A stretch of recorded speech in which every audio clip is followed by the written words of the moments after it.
तरीके से पत्र लिखना है और पत्र का सही फॉर्मेट कैसा है। ध्यान देना होगा कि जो ये प्रधानाचार्य महोदय, फिर अपने उसके बाद नीचे विद्यालय का नाम, फिर विद्यालय का पता लिखना होता है, दिनांक, फिर विषय है। ये सारी की सारी सेवा में के जस्ट नीचे आना चाहिए। ऊपर पहले एड्रेस डालना होता है भाई जिसको आप पत्र लिख रहे हैं, तो वहाँ आप लोग परीक्षा भवन लिखेंगे। इसके अलावा कोई रियल एड्रेस नहीं डालेंगे। आवेदन पत्र लिखा है तो वो 2 पेज में जा सकता है, ठीक है। जैसे कुछ ऐसे टॉपिक है जिसको बताने में 2 पेज 2.5 पेज लग सकते हैं पत्र लिखने में, ठीक है। 2 पेज मैक्सिमम 2 पेज।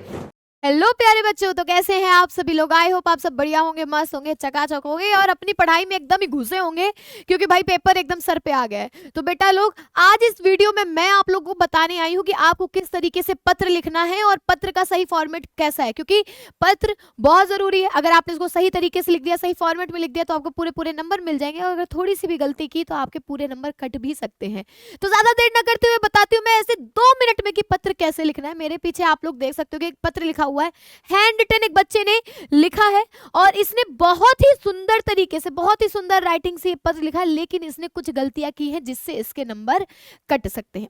पत्र का शीर्षक जो है वो है प्रधानाचार्य को शिक्षक पद हेतु आवेदन पत्र लिखे। मतलब किसी विद्यालय में शिक्षक पद का आया हुआ है, उसी के लिए आवेदन पत्र डालना है भाई कि हम भी टीचर बनना चाहते हैं, I am interested to teach in your school, ठीक है। तो उसके ऊपर के लिए पत्र लिखना है। पर यहाँ पर देखो बच्चे ने लिखा तो बहुत सुंदर तरीके से, इतना सुंदर राइटिंग वगैरह है, लेकिन यहाँ गलतियां हुई हैं कुछ छोटी छोटी, जिसको हम लोग देखेंगे। जैसे इसने बच्चे ने शुरुआत की सेवा में, एकदम सही लिखा है, बट इसने गलती क्या कर दी, जो ये वाला पोर्शन है बेटा, 1 मिनट, जो इसका ये वाला पोर्शन है प्रधानाचार्य महोदय, और ये पोर्शन इसने बीच में लिख दिया है। तो बेटा इस गलती से बचना है। क्या करना है आपको, ध्यान देना होगा कि जो ये प्रधानाचार्य महोदय, फिर अपने उसके बाद नीचे विद्यालय का नाम, फिर विद्यालय का पता लिखना होता है, दिनांक, फिर विषय है।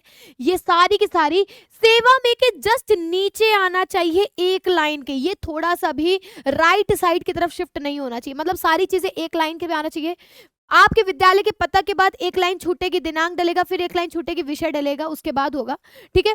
महोदय, महोदय लिखने के बाद इसने एकदम सही किया। फिर महोदय के बाद सविनय निवेदन। बेटा जो इसने सविनय निवेदन थोड़ा सा इधर साइड से शुरू किया ना, महोदय के उधर से, किनारे से नहीं शुरू करना है, शुरुआत आपको भी इसी कोने से करनी है। मतलब सविनय निवेदन भी यहाँ से लिख जाएगा, ठीक है। उसके बाद इसने एकदम सही तरीके से पत्र लिखा है, एकदम अच्छा लिखा है। इसके कुछ नंबर कट सकते हैं, लाइक इसको थोड़े बहुत नंबर कट के मिलेंगे नंबर पर, कुछ कट के मिलेंगे, लेकिन ये सही फॉर्मेट नहीं था। उसके बाद अगर हम आगे देखें ध्यान से, तो इसने सारी चीजें सही की हैं, धन्यवाद सहित भव दिए, ये भी इसका एकदम इधर लेफ्ट मार्जिन में होना चाहिए, ठीक है। तो ये पत्र आप लोग देख सकते हो, जैसे कि यहाँ पर क्या है कि आवेदन हेतु, तो इसने क्या किया, सेवा में ये सब डाल दिया, विषय डाल दिया, शिक्षक पद हेतु आवेदन पत्र।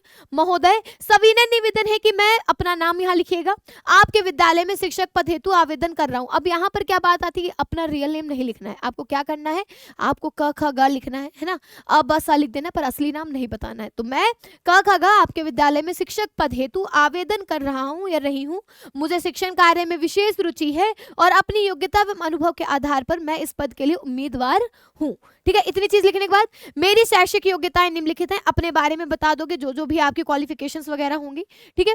मुझे विद्यार्थियों को शिक्षित करने और उनके सर्वांगीण विकास में योगदान देने की प्रेरणा है। यदि मुझे इस पद हेतु अवसर प्रदान किया जाता है तो मैं पूर्ण निष्ठा एवं समर्पण के साथ अपने कर्तव्यों का निर्वाह करूंगा या करूंगी, ठीक है। अतः आपसे निवेदन है। उसके बाद ये चीज ध्यान रखिएगा, ये जब पहला पैराग्राफ खत्म हो जाता है, आपको फिर नेक्स्ट पैराग्राफ शुरू करना होगा एक लाइन छोड़ के। जैसे इन्होंने कर रखा है ना कि अतः आपसे निवेदन है कि कृपया मेरे आवेदन पत्र पर विचार करें और मुझे साक्षात्कार का अवसर प्रदान करें। साक्षात्कार मतलब इंटरव्यू। उसके बाद यहाँ पर इसने कुछ अटैचमेंट लगाई है, संलग्न, जैसे कुछ चीजें इसने अटैच किया, लाइक शैक्षणिक प्रमाण पत्रों की प्रतिलिपियां, इसने अपने वो जीरोक्स कॉपी लगा रखी है सर्टिफिकेट्स की, अनुभव प्रमाण पत्र का लगा रखा अगर हो तो, और बायोडाटा, धन्यवाद सहित भवदी है, आपका नाम, पता, संपर्क नंबर, मेल, ठीक है। ये तो हो गया आवेदन पत्र। छोटी छोटी इस बच्चे ने मिस्टेक की थी कि जैसे शुरुआत में उसने कुछ चीजें बीच में लाके लिख दी, तो उसको नहीं लिखना है। एक पत्र और दिखाऊंगी जो कि एकदम प्रॉपर वे में लिखा गया है, जो कि एकदम परफेक्ट वे है, जिसमें बच्चे को पूरे नंबर मिलने के चांसेस हैं। जैसा कि आप लोग यहाँ देख सकते हैं, नगर में गंदगी फैली हुई है, उसके लिए शिकायत पत्र लिखना है, ठीक है। इसके साफ सफाई के संबंध में एक पत्र लिखना है, लाइक इसने देखो ऊपर पहले एड्रेस डालना होता है भाई जिसको आप पत्र लिख रहे हैं, तो वहां आप लोग परीक्षा भवन लिखेंगे, इसके अलावा कोई रियल एड्रेस नहीं डालेंगे, परीक्षा भवन उत्तर प्रदेश, ठीक है। दिनांक ऊपर डाल सकते हैं, सेवा में स्वास्थ्य अधिकारी नगर आयुक्त समायोजन नगर निगम मेरठ उत्तर प्रदेश। देखिए सारी चीजें एक लाइन में आई है, थोड़ी सी भी इधर उधर शिफ्ट नहीं हुई है, तो बेटा इस चीज का आपको ध्यान रखना होगा। उसके बाद एड्रेस डालने के बाद एक लाइन छोड़ेंगे, देन विषय लिखेंगे, फिर एक लाइन छोड़ के मान्यवर। दुख के साथ कहना पड़ता है कि पिछले कुछ दिनों में हमारे नगर में चारों ओर गंदगी फैली रहती है, जिसके कारण नगर वासियों का जीना कष्टमय हो गया है। हर जगह फैले कूड़े कचरे के ढेरों पर पशुओं का जमावड़ा लगा रहता है, गंदगी में कारण बहुत बीमारियां फैल रही है। अतः आपसे निवेदन है कि हमारे नगर पर ध्यान देते हुए साफ सफाई कराई जाए। धन्यवाद। प्रार्थी क ख ग। ठीक है, अब एक चीज और मैं आप लोगों को बता दूं बेटा, पत्र का जो सबसे मोस्ट इंपॉर्टेंट पॉइंट है, जैसे आपने आवेदन पत्र लिखा है तो वो 2 पेज में जा सकता है, ठीक है। जैसे कुछ ऐसे टॉपिक है जिसको बताने में 2 पेज 2.5 पेज लग सकते हैं पत्र लिखने में, ठीक है, 2 पेज मैक्सिमम 2 पेज। लेकिन जैसे अगर आप किसी विद्यालय में प्रधानाचार्य जी को छात्रवृत्ति वगैरह के लिए पत्र लिख रहे हो, छोटे पत्र लिख रहे हो, तो कोशिश ये करिएगा कि आपका पत्र 1 पेज में ही कंप्लीट हो जाए। पत्र हमेशा अगर आप लोग शुरू करेंगे, लाइक इससे पहले वाला क्वेश्चन ऊपर की 2 लाइनों में कंप्लीट हो गया, नीचे पूरा पेज पड़ा हुआ है, और आप लोग सोच रहे हो कि नीचे का पूरा पेज हम लोग पत्र लिखने में यूज कर लेते हैं, मतलब अगला क्वेश्चन पत्र है तो उसी के नीचे से हम लोग शुरू कर देते हैं पत्र लिखना, तो बेटा बिल्कुल नहीं। पत्र वाला जो प्रश्न उत्तर होगा वो नए पेज से ही शुरू करिएगा, किसी पुराने पेज या जिस पे लिखा हुआ है उस पर नहीं शुरुआत करिएगा, ठीक है। इससे क्या होगा, आपकी कॉपी साफ सुथरी और काफी इंप्रेसिव लगेगी, प्रेजेंटेबल लगेगी, जिससे आपको अच्छे नंबर मिलेंगे। याद रखिएगा, हिंदी एक लैंग्वेज सब्जेक्ट है ना, इसमें राइटिंग बहुत जरूरी होती है, लिखने का तरीका, पढ़ने मतलब लिखने पढ़ने वाला एकदम खो जाए उसको पढ़ने में, ये होता है। यहाँ कोई मैथ्स की कैलकुलेशन नहीं है, यहाँ कोई फॉर्मूला नहीं है, यहाँ कोई रिएक्शंस एक्शंस नहीं है, यहाँ सिर्फ और सिर्फ आपके लिखने के तरीके को देखकर ही नंबर दिए जाएंगे। आपको अपने सब्जेक्ट पर कितना ज्यादा आता है, कितना गहन शोध आपने अपने हिंदी में कर रखा है वो देखा जाता है। यहाँ आप अपने विचारों को, अपने भावनाओं को व्यक्त करते हैं, ठीक है।